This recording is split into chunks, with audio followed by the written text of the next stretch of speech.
This video is AI generated and meant for laughs. If you think this is real, congratulations. You're probably the kind of person who thinks clock management is a brand of watches. Let's dive in. All right, let's get this over with. I'm Bill Belichick.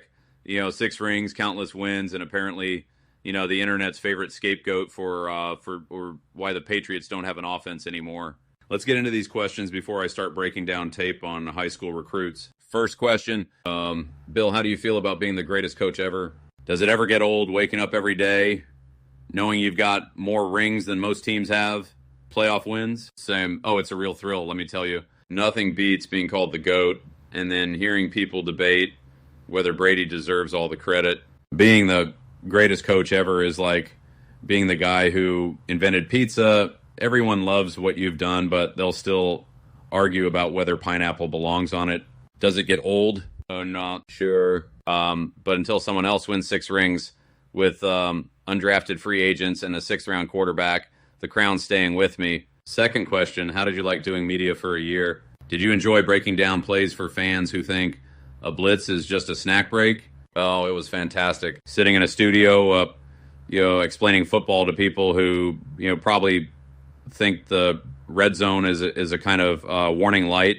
It's the dream, really. Breaking down plays was like trying to teach calculus to someone who's still counting on their fingers. Don't get me wrong, I appreciate the fans, but some of the questions I got made me wonder if anyone had ever actually watched a football game. And I'd rather spend an hour listening to players complain about practice than ever do media again. Third question, what are you looking forward to at UNC as a coach? Are you ready to deal with college athletes who are more interested in TikTok followers than playbooks? I can't wait. Coaching college football is like babysitting for kids hopped up on candy and unlimited screen time. These guys are going to come in thinking they're the next Heisman winner, and I'll be the one telling them to hold a clipboard and learn how to block.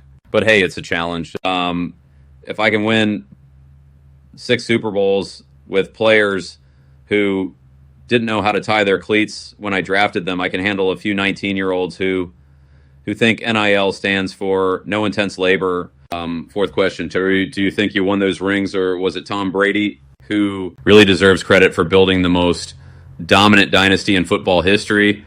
Oh, here we go. The eternal debate, me or Tom. Look, I drafted him, I coached him, I built the defense that saved us in Super Bowl 49. Tom's great, don't get me wrong, but let's not act like he was winning those rings on his own. Football's a team sport. If Brady was out there by himself, he'd be playing 11-on-1, and even he can't throw touchdowns while blocking for himself. So yeah, it was both of us, but if we're being honest, I'm the one who put the whole thing together. You're welcome. Fifth question, when your walk of shame came out in public, what did you first do?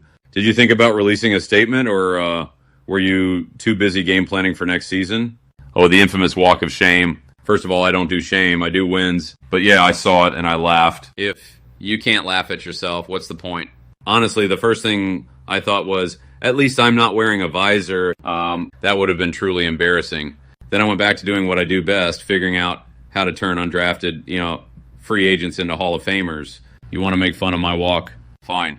Just make sure you mention the 6 rings in the same breath. And I'm Bill Belichick, and whether I'm at UNC back on the Patriots sideline or in a studio breaking down your favorite team's failures, I'll still be 2 steps ahead of the game. See you next season. Maybe with a hoodie, maybe with a new ring.